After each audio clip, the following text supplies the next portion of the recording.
दोस्तों आज के इस वीडियो में हम सुकन्या समृद्धि योजना के बारे में बिल्कुल डिटेल्स में बात करेंगे कि आखिर ये सुकन्या समृद्धि योजना होता क्या है और इस योजना को कौन कौन से लोग ओपन करवा सकते हैं और इस योजना में आपका पैसा सुरक्षित होता है या फिर नहीं होता है। इसके अलावा हम वीडियो के लास्ट में आपको एक फॉर्म भी प्रोवाइड करेंगे। काफी सारे लोगों के मन में कंफ्यूजन होता है कि भाई हम सुकन्या समृद्धि योजना ओपन करवाने के लिए जा रहे हैं तो हमको इसका फॉर्म कहाँ से मिलेगा। काफी सारे लोग परेशान हो जाते हैं फॉर्म के लिए, तो मैं फॉर्म भी इस वीडियो में आपको प्रोवाइड कर दूंगा। वीडियो के लास्ट में बता दूंगा कि आपको कैसे फॉर्म डाउनलोड करना है और इस फॉर्म के माध्यम से आप किसी भी बैंक में जा करके अपना सुकन्या समृद्धि योजना का स्कीम्स ओपन करवा सकते हैं। इस वीडियो में हम इस स्कीम्स के सारे एडवांटेज, इसके अलावा सारे के सारे डिसवांटेज के ऊपर भी बात करेंगे कि क्या आपको वाकई में सुकन्या समृद्धि योजना ओपन करवाना चाहिए या फिर नहीं ओपन करवाना चाहिए। तो वीडियो स्टार्ट करते हैं। दोस्तों सबसे पहले मैं आप लोगों को बता दूं कि ये जो सुकन्या समृद्धि योजना होता है ये भारत सरकार के द्वारा चलाया गया एक स्कीम्स होता है जो कि बिटिया के शादी के लिए, बिटिया की एजुकेशन के लिए ये स्कीम्स चलाया जाता है। यानी कि यहाँ पर बेटियां ही इस अकाउंट्स को ओपन करवा सकती हैं। अगर आपकी कोई बेटी है तो आप इस अकाउंट्स को ओपन करवा सकते हैं, लेकिन यहाँ पर कुछ टर्म कंडीशंस है। इस अकाउंट्स को ओपन करवाने के लिए बेटी का जो एज है वो 10 ईयर से कम होना चाहिए।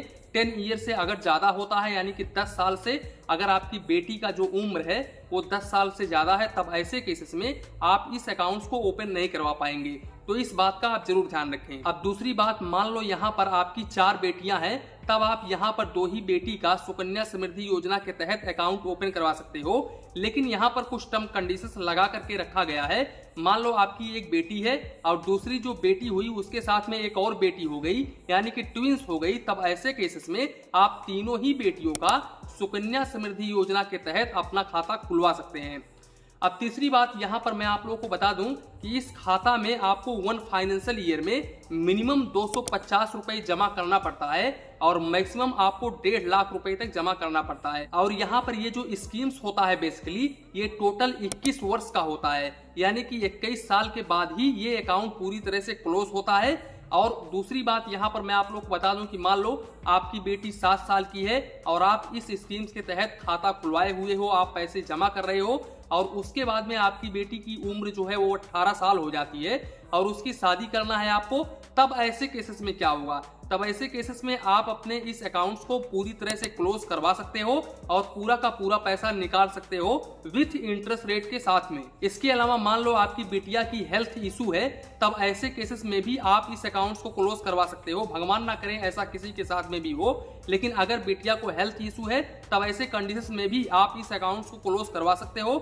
लेकिन ऐसे केसेस में कुछ टर्म कंडीशंस लगा करके रखा गया है। यहाँ पर इस अकाउंट्स को रनिंग करते हुए यानी कि इस अकाउंट्स को ओपन करते हुए आपका 5 साल होना चाहिए। 5 साल के बाद में, जैसे कि मान लो आज आपने अकाउंट ओपन किया तो यहाँ पर आप 5 साल के बाद ही इस अकाउंट्स को पूरी तरह से बंद कर सकते हो। उसके पहले आपकी बेटी की कोई भी दिक्कत हो, आपका कोई भी परेशानी हो, ये अकाउंट बिल्कुल भी बंद नहीं होगा। दूसरी बात, इस अकाउंट्स के ऊपर पेरेंट्स का कोई भी अधिकार नहीं होता है। सबसे पहले मैं आप लोगों को ये चीज क्लियर कर देना चाहता हूं और ये इस अकाउंट्स का सबसे बड़ा डिसएडवांटेज है मेरे भाई। यहाँ पर पेरेंट्स का कोई भी रोल नहीं होता है। मान लो यहाँ पर पेरेंट्स का बस इतना रोल होता है कि वो जब तक बिटिया की उम्र 18 ईयर्स नहीं होती है तब तक वो अपना सिग्नेचर करते हैं और यहाँ पर पैसे जमा करते हैं।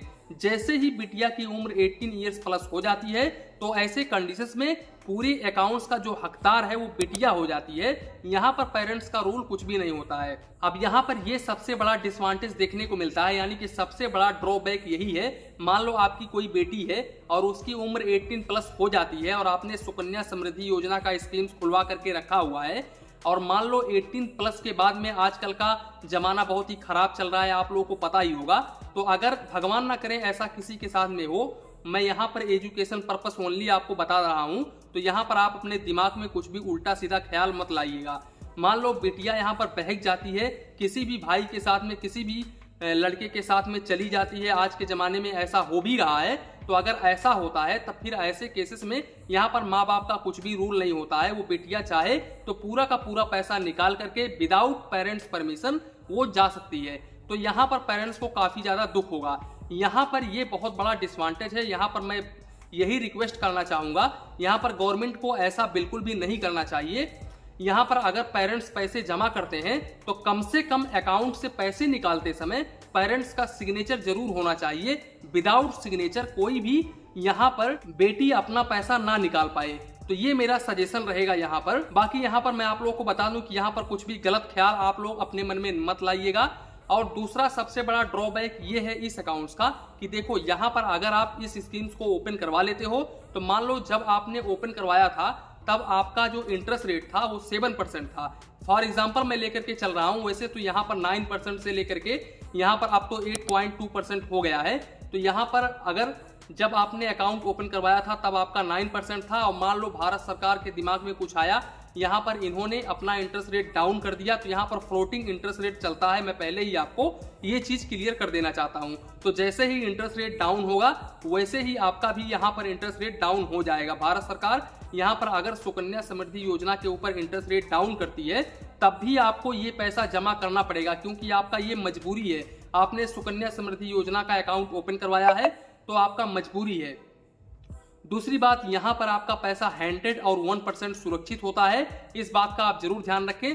बस यहाँ पर इतना ही मजबूरी है कि मान लो इंटरेस्ट रेट कम हो जाता है लेकिन फिर भी आपको यहाँ पर पैसे जमा करना पड़ता है भाई साहब। तो ये थोड़ा सा ड्रॉबैक देखने को मिल जाता है। तो यहाँ पर 2 डिसवांटेज सुकन्या समृद्धि योजना के तहत देखने को आपको मिलते हैं। अब यहाँ पर आप अपने माइंड में खुद विचार करिए कि मुझे इस अकाउंट्स को ओपन करवाना चाहिए या फिर नहीं ओपन करवाना चाहिए। तो यहाँ पर मेरा कहना यही रहेगा कि वैसे सुकन्या समृद्धि योजना इतना बुरा भी नहीं है, काफी अच्छा है। अगर आप ओपन करवाना चाहते हैं तो आप इसको ओपन करवा सकते हैं। अब यहाँ पर आपके मन में एक सवाल आएगा, आप पूछोगे कि सर ये बताइए कि ये जो आपने स्कीम्स बताया है, ये स्कीम जैसा कि आपने बताया कि ये 21 वर्ष का स्कीम्स होता है, तो क्या मुझे 21 वर्ष तक पैसे जमा करना पड़ता है इस अकाउंट्स में या फिर नहीं जमा करना पड़ता है?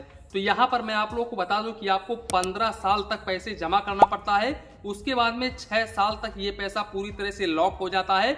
उसके बाद में 21 साल के बाद में इंटरेस्ट रेट के साथ में आपको ये पैसा देखने को मिलता है।